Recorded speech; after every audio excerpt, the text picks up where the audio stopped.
नमस्कार दोस्तों, मार्गदर्शन में आपका स्वागत है। और आज हम हिंदी और तमिल भाषा के बीच चल रहे विवाद पर चर्चा करेंगे। ये विवाद कई सालों से चला आ रहा है, लेकिन हाल ही में ये फिर से हेडलाइंस में आ गया है। तमिलनाडु के सीएम स्टैलिन ने इसे फिर से विवादों में ला खड़ा किया है। उनके कुछ विवादित बयान आए दिन सुर्खियों में रहते हैं, जैसे कि उनका हिंदी भाषा का खुलकर विरोध करना। हालांकि वो ऐसा 2026 के इलेक्शन को ध्यान में रखते हुए कर रहे हैं। वो इसे कोर मुद्दा बनाने की कोशिश कर रहे हैं। पर अब इस विवाद में आंध्रा के सीएम चंद्रबाबू नायडू भी कूद पड़े हैं और उन्होंने खुलकर हिंदी भाषा का समर्थन कर दिया और कहा है कि हिंदी सबको सीखनी चाहिए। पर अब सवाल तो ये उठता है कि हिंदी को भारत की राष्ट्रभाषा क्यों होनी चाहिए।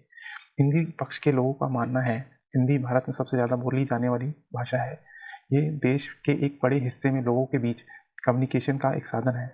अगर हिंदी को राष्ट्रभाषा बनाया जाए तो इससे लोगों के बीच एकता और सामंजस्य बढ़ेगा। वहीं दूसरी तरफ तमिल लोगों का कहना है कि भारत एक बहुभाषी देश है, यहाँ कई भाषाएं बोली जाती हैं। अगर हिंदी को राष्ट्रभाषा बनाया जाता है तो इससे दूसरी भाषाओं को नुकसान होगा। तमिल एक प्राचीन भाषा है, इसका अपना इतिहास है और इसकी अपनी संस्कृति है। तमिल भाषी लोग नहीं चाहते कि हिंदी भाषा तमिल भाषा पर थोपी जाए। पर सवाल तो ये भी उठता है कि भारत की क्या कोई राष्ट्रीय भाषा नहीं होनी चाहिए? क्या हिंदी को राष्ट्रभाषा बनाने से सरकारी कामकाज में मदद नहीं मिलेगी? तो इस पर हिंदी पक्ष का ये कहना है, देश में राज्यों का निर्माण बेशक भाषा के आधार पर हुआ है, पर देश में एक राष्ट्रीय भाषा होनी चाहिए। देखिए, ये लोगों की पहचान से जुड़ा हुआ मामला भी है। जब एक भाषा होगी तो पहचान भी एक होगी, वन नेशन वन लैंग्वेज ही होगी। अगर हिंदी राष्ट्रभाषा होती तो सरकारी दफ्तर में काम करने वाले लोगों को तमिल, तेलुगु, कन्नड़ सीखने की जरूरत नहीं पड़ती, उन्हें सिर्फ हिंदी आनी चाहिए। वहीं दूसरा पक्ष इसको पूरी तरह से नकार देता है।